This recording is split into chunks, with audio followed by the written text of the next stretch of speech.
ഏതാണ്ട് കഞ്ചാവ് വലിച്ച ശ്രീരാമകൃഷ്ണ പരമഹംസനെയാണ് എല്ലാവരും പരമഹംസൻ എന്ന് വിളിക്കുന്നത്. അപ്പൊ ബാർമറ്റേ ഇയാൾ ഇവിടുത്തെ സ്വാമി? സ്വാമിയില്ല, ഡോക്ടറാ. ഞാൻ കഞ്ചാവ് ഉപയോഗിച്ചിട്ടുണ്ട്, ഒരു കുഴപ്പമില്ല. കുഴപ്പമില്ലെന്നാണ് പറയുന്നത്. കുഴപ്പമില്ല. എന്നാ പിന്നെ സ്കൂളുകളിലൊക്കെ കഞ്ചാവ് അങ്ങ് വിതരണം ചെയ്യാൻ മിഠായി പോലെ. വിവരക്കേട് പറയാതെ സ്ത്രീയെ. നിങ്ങളെന്താ കഴിക്കാത്തെ?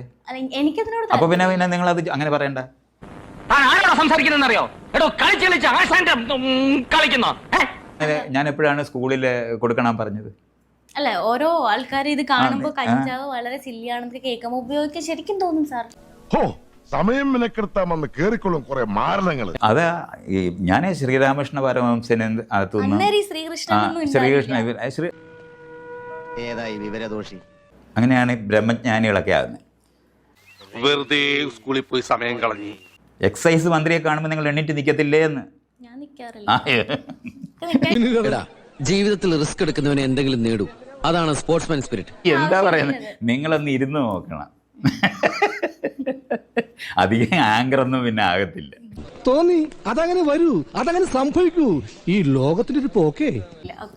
മൈത്രൻ എന്ന വ്യക്തിയെ 15 മിനിറ്റ് കയ്യിൽ കിട്ടിയിരുന്നെങ്കിൽ ശരിയാക്കി ശരിയാക്കി കൊടുത്തനെ. കാരണം അഖിൽമാരാർ പറഞ്ഞൊരു സ്റ്റേറ്റ്മെന്റ് ആണത്. വേഷം കെട്ടെടുത്താണല്ലോ അടിച്ചതിന്റെ. സാറ് പറയുന്ന ഒരു കാര്യം 50% ഉൾക്കൊള്ളാൻ പറ്റും, 50% ഉൾക്കൊള്ളാൻ പറ്റില്ല എന്നാണ് പറയുന്നത്. ഇവനെ എന്തുകൊണ്ട് നേരത്തെ മനസ്സിലാക്കില്ല? എനിക്ക് അയാളെ അറിഞ്ഞതും കൂടെ, അതുകൊണ്ട് ഞാനിപ്പോ അയാളെ പറ്റി എന്ത് പറഞ്ഞു? അറിയാത്ത പുള്ള ചൊറിയും പറയും. സാർ പോവോ? ഇന്നലെ എന്നെ ഈ തവണത്തെ വിളിച്ചിട്ടുണ്ടായിരുന്നു, ഞാൻ പോകത്തില്ല. ഇയാള് മഹാ ചീങ്കണ്ണിയാ, നേരായ വഴിക്ക് ഇത് നടക്കൂല മോനെ. മറ്റുള്ളവരുടെ വീട്ടിലേക്ക് ഒളിഞ്ഞു നോക്കണമെന്ന് തോന്നുന്നവരെ അത് കണ്ടുകൊണ്ടിരിക്കത്തുള്ളൂ. മാനം പോകുന്നതിന് മുമ്പ് സ്ഥലം ബുദ്ധി. കാണട്ടോ, കഥവ് തുറന്നു കിടക്കുന്നുണ്ടായാലും ഞാൻ നോക്കത്തില്ല. കുഴപ്പമില്ല, കൂടുതൽ കുഴപ്പമുണ്ടാകുന്നതിന് ഞാൻ പോകാം, അതല്ലേ നല്ലത്.